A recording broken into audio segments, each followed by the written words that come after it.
Hello everyone, welcome back to another episode of r/PettyRevenge. In today's episode, put a lien on my neighbors for not being able to pay an illegal special assessment?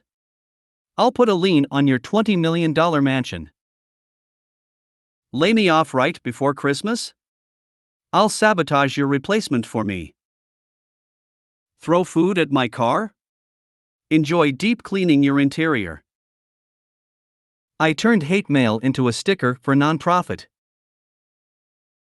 Before we get started, make sure to subscribe so you will never miss a video. So let's get started. Put a lien on my neighbors for not being able to pay an illegal special assessment? I'll put a lien on your $20 million mansion. This may be the most petty thing I have ever done in my life. I'm a pretty petty person, and I also believe in malicious compliance, but this takes the cake. So I bought a condo in a building in a large city in the US about 2.5 years ago. The building has an HOA that we all pay into monthly.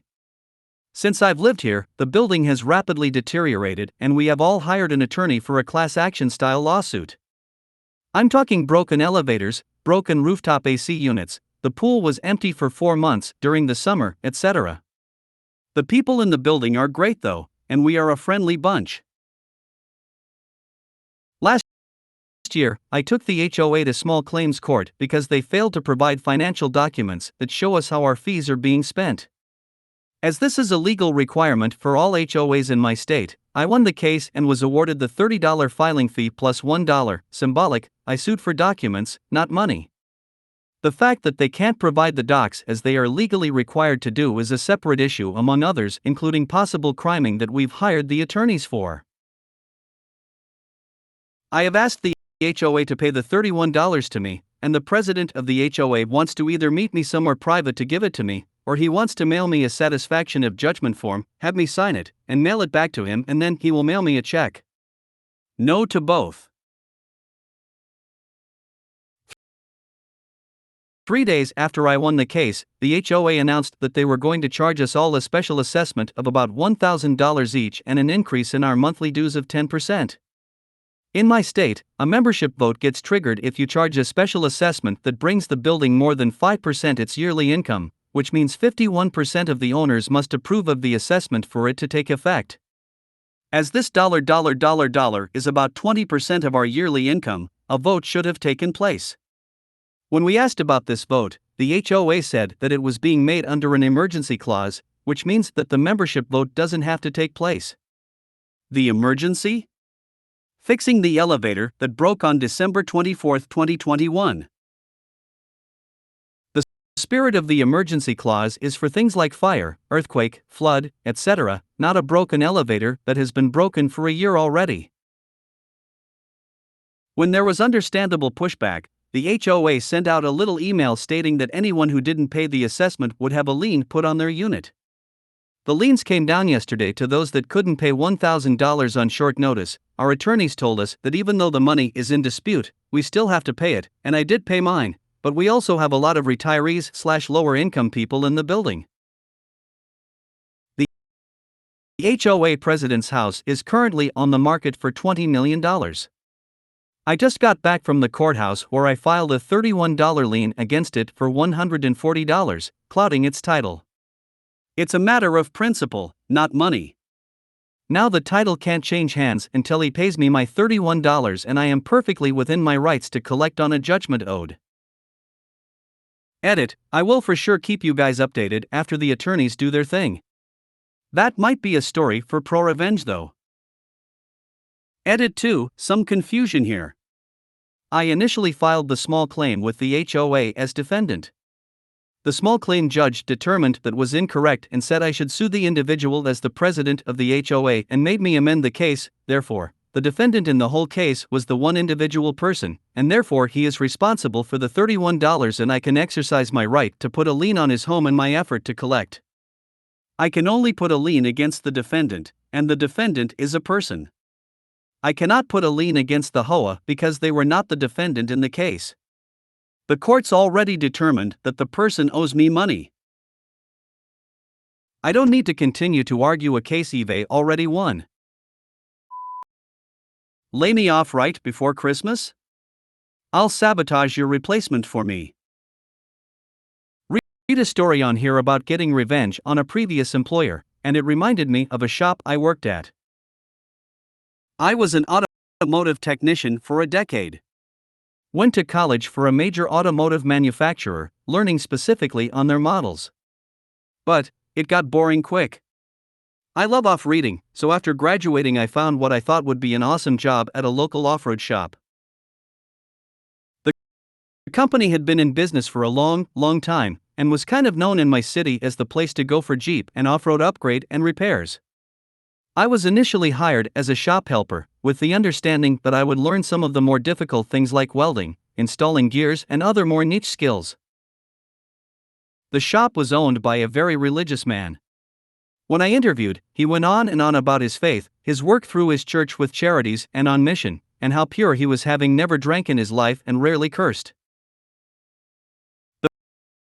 The first few months went well, but after a while I brought up the fact that I did have some knowledge and that I didn't want to be sweeping floors, changing oil, and wasting time. I wanted to further myself as a technician. This is when the owner showed his true colors, verbally berating me in front of the rest of the staff, calling me ungrateful and stupid for thinking I would be any better. Being the naive 21-year-old I was, I put up with it. I stuck around, and eventually got moved to another part of the shop. As a sort of side business, this shop has signed up with a national interlock company. Interlocks are devices installed in a car when you receive a DUI. Also known as a blow and go. Get in, turn your car on, blow into the device, and once it determines you're sober, it allows the car to start. I did this portion of the business for almost a full year. Pretty simple, installing the units, doing the monthly calibration and download of data, and removing the units when the person had completed the terms of their sentence. Just before Christmas, me and the other guy who did the installs were called into the office at the end of the day. No sugarcoating, this man looked us dead in the eye and said he was laying us off and discontinuing his relationship with the interlock company. We were shocked, especially with how nonchalant and arrogant he was about it. He told us to pack out things and he'd have our final checks to us by the end of the week. Since I was a technician, I had a full rolling tool chest and tool cart. I asked if I could have a few days to pick up a trailer to get my tools out, which he was surprisingly fine with. I went home, broke the news to my family, and started my search for a job. I was laid off on a Monday, so Wednesday I picked up a trailer from my dad and went to get my tools. I stepped into my old workspace to find a member of the interlock company training someone on how the interlocks work and how to install and work with them. I got a moment with the interlock employee and asked him what's up.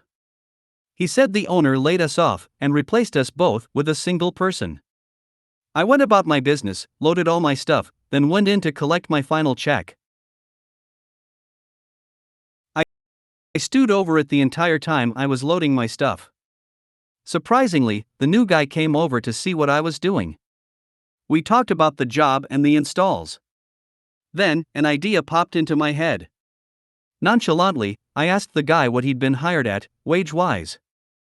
I was surprised to find that he'd been hired at a significantly lower hourly wage than me. I had been making $7 to $8 an hour more if memory serves. When I found out, I made sure to let him know, and told him personally he'd be insane to do the job for what he'd been hired at. He looked extremely shocked when I told him my wage and excused himself. A few minutes later, as I was strapping down my toolbox, he came walking out, got in a car, and left. Right on his heels was the owner. He came absolutely unglued at me. I've never seen such a string of profanity from an employer, ripping me apart verbally for making his new hire quit on the first day. I just laughed, said, "Gee, I guess my work here is done," got in my truck and drove away. A few days later I called the interlock representative and asked him to keep me in the loop as to whether they ever get anyone to replace us. It took them almost 6 months to find a new install tech. Very satisfying. TLDR, got laid off, found out I was being replaced at a lower wage, and sabotaged my replacement. Throw food at my car? Enjoy deep cleaning your interior. This happened to me about a couple years ago. My wife and I were headed back from a trip to Costco. While there, I had grabbed their amazing $1.50 hot dog and drink combo and mixed iced tea and lemonade together. This is important later. We got off the freeway and I had to stop for a red light on the off-ramp, then immediately caught the next red light off the freeway. As I was waiting for the light and talking to my wife, a little biscuit bounces off the hood of my car.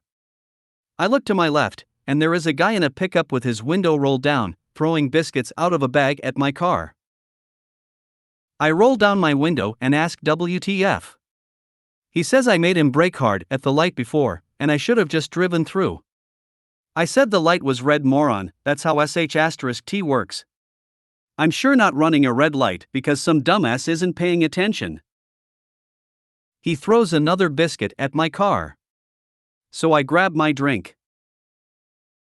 I'm right-handed and my car, newer Camaro, has tiny windows. So I didn't have much hope on my accuracy throwing this out the window with my left hand.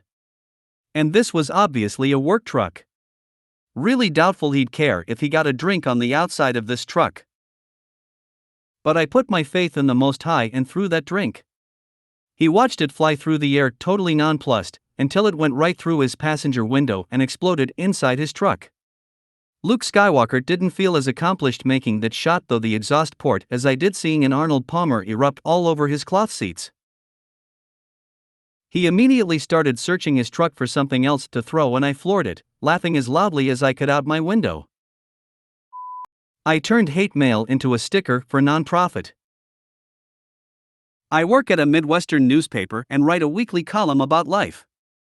One particular column was about officiating the marriage between my best friend and her now wife. Being in a more conservative area, I shouldn't have been surprised to get less than positive feedback. Someone clipped the column about the wedding and mailed it to me at my office with a handwritten note that says, "The devil delights in you." No signature, no return address. After being upset about it for a bit, I decided to turn it into something good. I made the note into a sticker and then sold the sticker for $8 a pop. To date, the stickers raised over $600 for the Trevor Project. As most of the sales were local, I hope whoever wrote that note sees that sticker somewhere out in the community and is utterly confused. Edit, thank you so much for your sticker orders.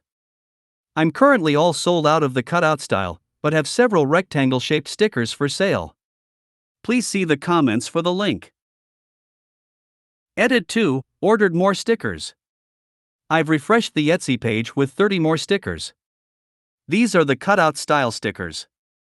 It'll take a little bit for them to arrive as I'm waiting for them to arrive from Sticker Mule, but I ordered more due to the interest. If you made it to the end of the video, thanks for watching. Don't forget to like, subscribe and share, and we will see you in the next video.